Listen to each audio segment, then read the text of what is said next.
हमारे चैनल को सब्सक्राइब करना न भूलें। यहाँ हजारों कहानियां हैं आपके लिए। कोई है यहाँ पर? सामने आओ।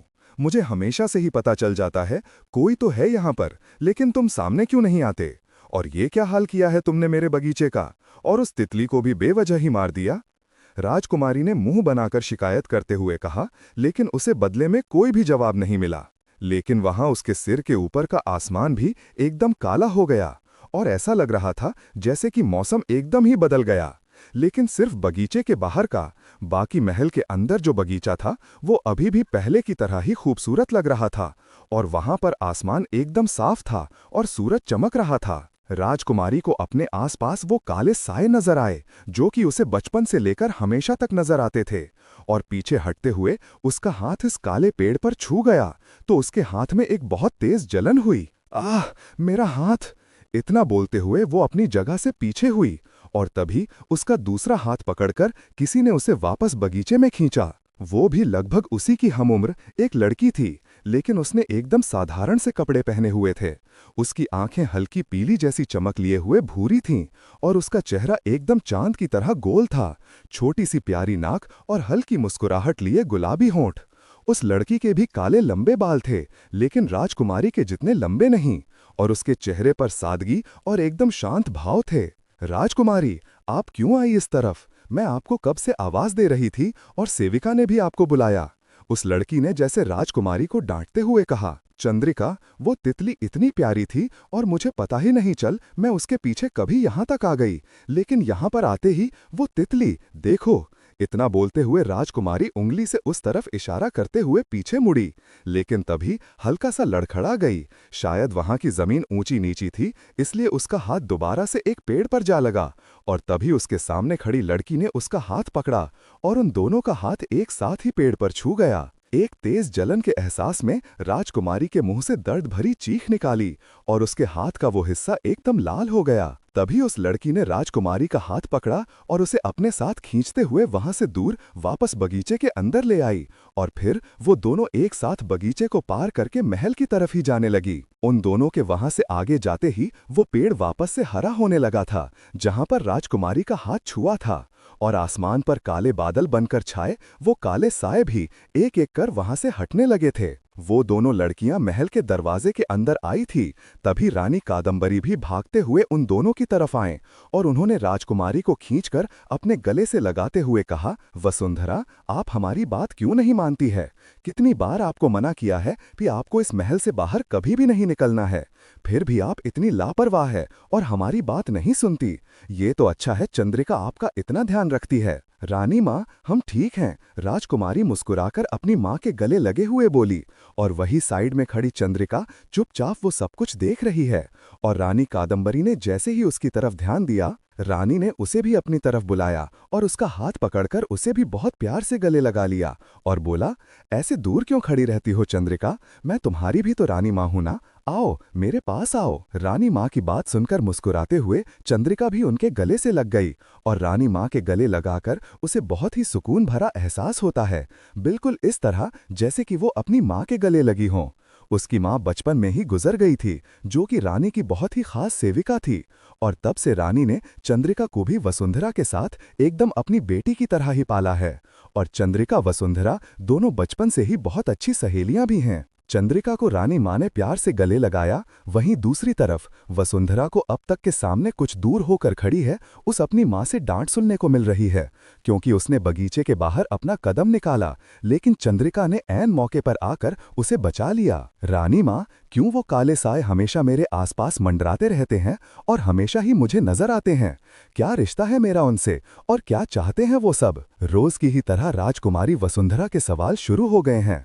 पिछले कुछ सालों में जब से उसने संभाला है और अपने आसपास इस तरह की घटनाएं देखती है और उस पर इतनी ज्यादा रोक टोक है कि उस महल से बाहर जाने की भी अनुमति नहीं है, तब से ही वो इस बात को लेकर परेशान रहती है और हमेशा ही उसका महल से बाहर इधर उधर जाने का मन करता रहता है। राजकुमारी के गाल पर हाथ रखते हुए रानी ने उसकी बात का जवाब दिया, क्योंकि तुम हमारी इतनी प्यारी सी राजकुमारी हो और तुम इतनी अच्छी और नेक दिल इंसान हो, इसीलिए वो काली शक्तियां तुम्हें अपने साथ ले जाना चाहती हैं और हम ऐसा नहीं चाहते वसुंधरा।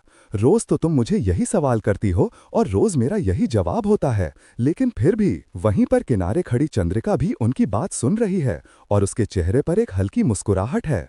रानी ने एक नजर घुमाकर उसकी तरफ भी देखा और फिर बोली, चंद्रिका, तुम ही समझाओ इस लड़की को कि इसकी सुरक्षा हमारे लिए कितनी महत्वपूर्ण है और हम किसी भी तरह का जोखिम नहीं ले सकते, लेकिन फिर भी ये लड़की इतनी लापरवाह है। रानी की बात सुनकर चंद्रिका ने धीरे से अपना सिर हिलाया और फिर वो राजकुमारी के पास आकर उसे समझाने लगी। कहानी जारी है। आज के एपिसोड के बाद क्या लगता है आप लोगों को? कहाँ है वो शापित बच्चा और क्या कर रहा है? क्या रिश्ता है राजकुमारी से उन मंडराते काले साए का? क्या अपनी दोस्त चंद्रिका की बात सुनेगी राजकुमारी वसुंधरा? और क्या रक्षक दल सच में उन काली शक्तियों को हरा पाएगा और रोक पाएगा शापित बच्चे को अपना काला साम्राज्य स्थापित करने से? जानने के लिए पढ़ते रहिए मेरी ये कहानी और स्टोरी पर शेयर, लाइक और कमेंट भी करिए। इस कहानी के अलावा मेरी और कहानियां भी इस प्लेटफॉर्म पर हैं, तो आप सब उन कहानियों को भी पढ़कर देख सकते हैं। उन सारी कहानियों के नाम हैं my boss is my secret lover, or arranged love, caged in devil's love, my mysterious husband. हमारे चैनल को सब्सक्राइब करना न भूलें, यहाँ हजारों कहानियां हैं आपके लिए। नदी के किनारे जहां पर जंगल खत्म होता है, वहां पर 2-3 ऊंचे ऊंचे पहाड़ों के बीच बनी एक पत्थर की गुफा और उस गुफा में सबसे आगे बना हुआ एक अजीब सा शैतानी मंदिर, जहां पर एक अजीब से शैतान की मूर्ति बनी हुई थी और उसके आसपास बहुत ही ज्यादा अंधेरा था। अंदर जाने पर वहां और भी ज्यादा बड़ा रास्ता था, जहां पर काफी सारे लोगों के चीखने चिल्लाने की आवाज आ रही थी। वहां आसपास एकदम पत्थर के जैसे लोग खड़े हुए हैं। उनकी शक्ल भी एकदम अजीब सी थी और उनकी गर्दन इधर उधर हो रही थी। उनकी आंखें खुली हुई थीं। वो देखने में बहुत ही अजीब से लग रहे थे और सभी पीछे खड़े होकर एक मंत्र बुदबुदा रहे हैं, जो कि वहां पर अजीब सी आवाज बनकर गूंज रहा है। छोड़ दे हमें शैतान, जाने दे हमें, हम कभी भी तेरे गुलाम नहीं बनेंगे, चाहे तू हमें जान से मार दे। एक आदमी ने तेज आवाज में चिल्लाया और उसके चिल्लाते ही वहां पर एक तेज और भयानक हंसी की आवाज गूंजी। भानु, मार दो इन्हें, मरने का शौक चढ़ा है, लेकिन विक्रांत की काली शक्तियों से अनजान है ये सारे नादान लोग। उस जगह में थोड़े किनारे पर ऊंचे पत्थर के बने हुए एक सिंहासन पर बैठते हुए एक आदमी ने कहा। उसकी आंखें एकदम आग की तरह जलती हुई नजर आ रही है। वो पीले और नारंगी रंग की उसकी आंखें और पूरे चेहरे पर एक भयानक तेज नजर आ रहा है। ऐसा तेज है जिसे छूने वाला तो क्या, देखने वाला भी जलकर भस्म हो जाए। उसके गर्दन तक आते लंबे बाल हैं और चेहरे पर एकदम शैतानी मुस्कुराहट। उसके आसपास से एकदम खतरनाक आभा निकल रही है।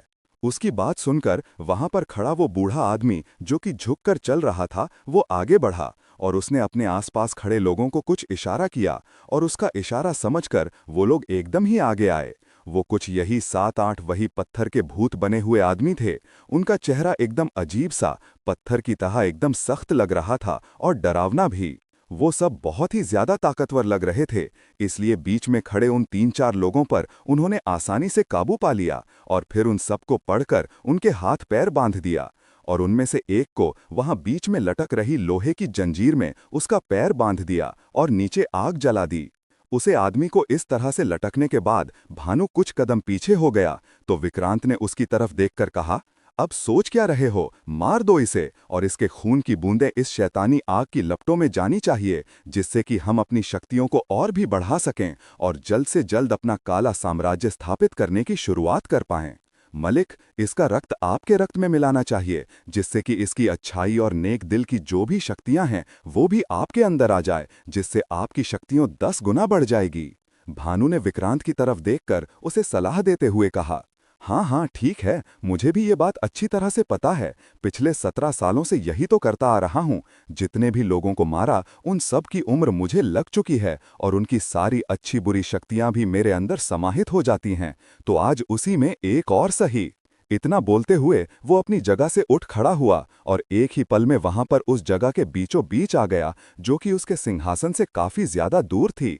और वहां खड़े बाकी सारे लोगों की आंखें हैरानी से एकदम बड़ी हो गई। उनमें से ज्यादातर लोग तो उनके साथ ही थे और उन्होंने पूरे काले कपड़े पहन रखे थे। उनकी आंखें पूरी काली हो गई थी और आधा बदन भी काला पड़ चुका था। वो सारे लोग कुछ भी बोलते समझने की स्थिति में नहीं लग रहे हैं और सिर्फ सिर झुकाकर वहां पर खड़े हैं, बस उनका आदेश सुनाने और मानने के लिए। इसके अलावा उनका कोई काम नहीं है, क्योंकि वो भी अब उनके काले साम्राज्य का एक हिस्सा बन चुके हैं और अभी फिलहाल उन काली शक्तियों के वश में हैं। उनमें से ज्यादातर लोगों ने तो अपनी मर्जी से ही इसमें शामिल होने को चुना है, क्योंकि जितने भी लोग अपनी मर्जी से इसमें नहीं आते तो उनको अपनी जान गंवानी पड़ती है। उसी तरह से जिस तरह बीच में जंजीर में बंधा हुआ वो आदमी आज के ऊपर उल्टा लटकता हुआ रात की तपिश की वजह से अब तक वो एकदम बेहोश अधमरा सा हो चुका है और अब वो चिल्ला भी नहीं रहा है। विक्रांत वहां एकदम सामने आकर खड़ा हुआ और उसी तरह अपनी जलती हुई निगाहों से उसे आदमी को घूर रहा है। और तभी भानु उसके सामने आया।